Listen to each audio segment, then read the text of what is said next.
Que le Seigneur, en sa grande bonté, vous réconforte par la grâce de l'Esprit Saint. Ainsi, vous ayant libéré de tout péché, qu'il vous sauve et vous relève. Cette préparation, je l'aime bien à Lourdes parce que c'est l'ultime préparation à la rencontre. Et ce qui est beau, c'est qu'en fait, tous ceux qui reçoivent ce sacrement le reçoivent, je dirais, avec la même disposition du cœur, dans le sens où ils savent que c'est le Christ qui vient les rencontrer. Et c'est le Christ qui va toucher leur cœur, leur corps, qui va leur donner vraiment la vie. Alors la vie, c'est bien plus que la guérison pour moi. C'est cette vie d'intimité profonde avec le Seigneur qui va être cette force qui les fait avancer sur le chemin de la maladie, sur le chemin de la guérison. Vous voyez, cette dynamique que l'Esprit nous donne d'accueillir le Christ en nous pour qu'il puisse nous aider à porter notre souffrance, notre angoisse, notre peur. Et puis en même temps, il y a ce parrain qui nous accompagne, qui est là pour nous dire, rappelle-toi, le Christ t'a touché, le Christ t'a visité, le Christ est ta force. Il est ta force, pas seulement au moment du sacrement, mais après. Donc la grâce du sacrement que tu reçois au Palais de Lourdes ou ailleurs, elle t'accompagne chez toi, tout le temps. Alors il faut de temps en temps que quelqu'un nous le fasse remonter, qu'on a eu cette vie, cette grâce, cette force de Jésus. Alléluia, Alléluia, Alléluia.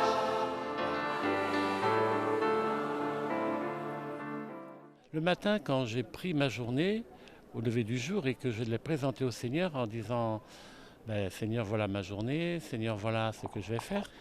Je te demande de m'accompagner avec la présence de ton Esprit Saint. Et puis je vais cheminer. Il y a des choses que je connais, il y a des choses que je ne sais pas. Mais peu importe, le fait d'avoir tout présenté au Seigneur le matin, dans la journée, après, je vis ce qui m'est demandé. Puis j'ai des temps d'arrêt parce que si je suis en retraite, si je suis fatigué, j'ai de longs moments de silence. Et là, une lecture, une vision, une carte postale que j'ai reçue qui me rappelle des tas de choses. Mais je parle au Seigneur. Vous voyez, je pense que dans sa vie personnelle, l'expression personnelle de sa prière, elle est aussi très intéressante, très importante parce que c'est ma vie de chaque jour que je porte au Seigneur.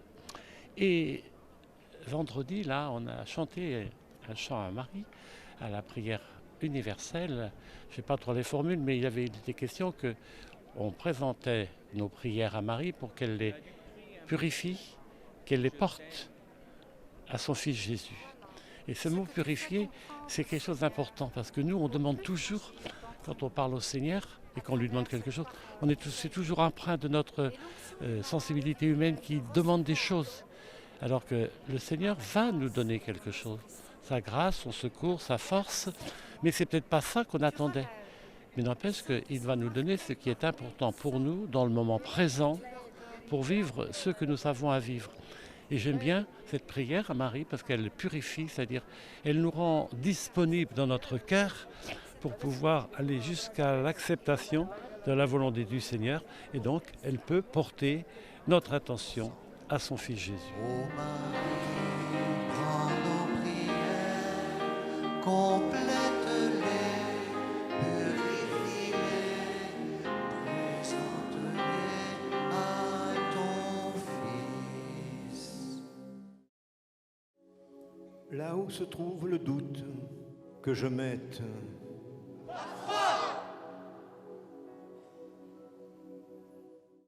la foi, l'amitié. Parce que je pense que, chrétien ou pas chrétien, l'amitié, on sait la vivre, on sait la donner. Et ça, c'est le sourire, c'est l'accueil, c'est l'attention que je porte à l'autre. C'est réciproque. Je donne, je reçois, je ne calcule pas. Et ça me frappe beaucoup.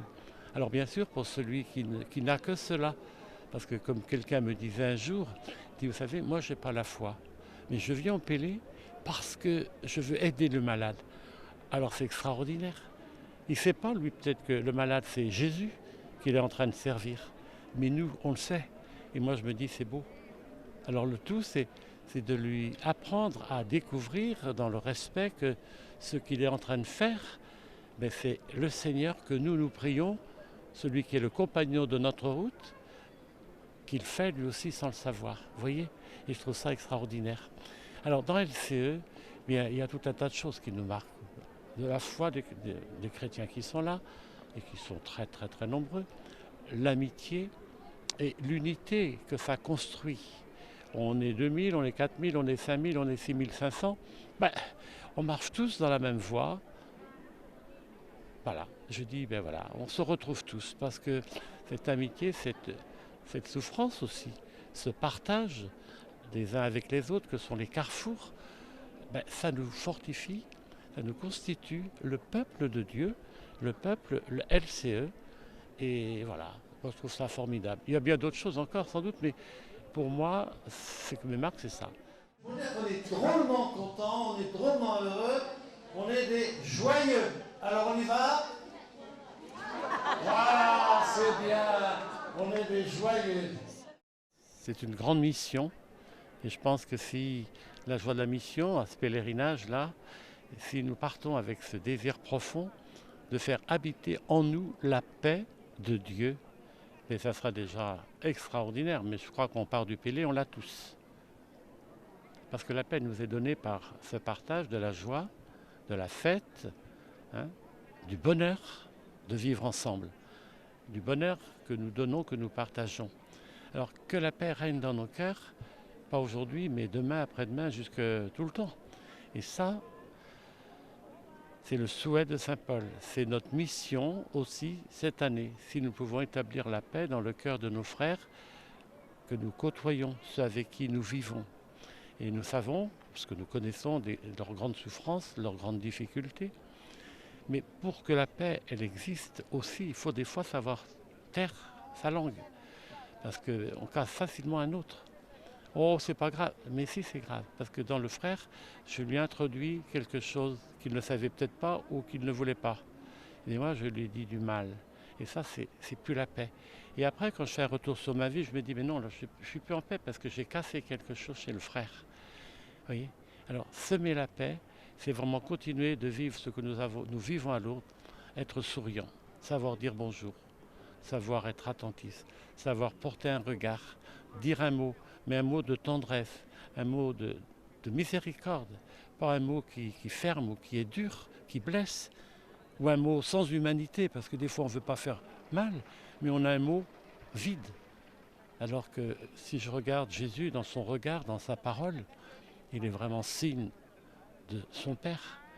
Il va dire un mot, mais il ne va pas le dire méchamment, il va le dire tout empreint d'une humanité faite de tendresse, de miséricorde, d'amour, d'attention. C'est ça notre sourire, c'est ça notre regard. Alors c'est pas rien non plus à apporter et à vivre. D'où le besoin de demander chaque jour au Seigneur et à tout moment qu'il porte son regard sur nous, qu'il nous le fasse découvrir pour que nous puissions le donner aux autres et rayonner ainsi la joie et la paix dont Saint Paul nous parle.